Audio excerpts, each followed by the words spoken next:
মামা যে ওয়েদার বুঝছস, লাখ টাকার ভিউ এটা। কি লাখ টাকার ভিউ বেটা? 20 টাকা দিলে কি ভিউ পাওয়া যায়?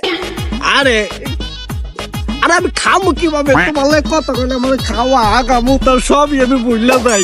ভাই ওই দেখেন ভাই, আমরা আইছি কত সুন্দর একটা ওয়েদারে ঘুরতে, ওখানে আড্ডা না দিয়া আর পিঙ্কি রে উপর করেছে। প্রেম খোর পোলা পাইন বুঝছ না? দশ হোগা মোগা লাগিয়ে গেছে বেটা। তোরা আসময় কইছিলাম একটা পানির বোতল নিয়ে আর আমার পানি পিপাসা লাগছে, আমি কি করবো কর? ভাই আমি তো ভুলে গেছিলাম, তা আপনি যেহেতু বেশি চেষ্টা লাগছে, তা আপনি একটা কাজ করেন, এই গাঙ্গে আপনি চুমুক মারেন। কি কস তুই? গাঙ্গের পানি কি ফ্রেশ? এই মেয়ে, আপনার তো সবসময় গাঙ্গের পানি খান। আমি গাঙ্গের পানি খাই মানে? আমি তো সবসময় কলের পানি খাই। মেয়া, এই যে কলটা যে গাড়ে নেই মাটির নিচে, এই মাটির নিচে আরেকটা নদী আছে, যা এইটা তো বিশাল বড়, বুঝছেন? এটার পানি একটু নুন, তার ওটার পানি একটু মিষ্টি লাগে। তা তুই কি কস? তার গাঙ্গের পানি খামো আমি? আরে ভাই জোয়ার বারের পানি আপনি খান, মিষ্টি লাগবো।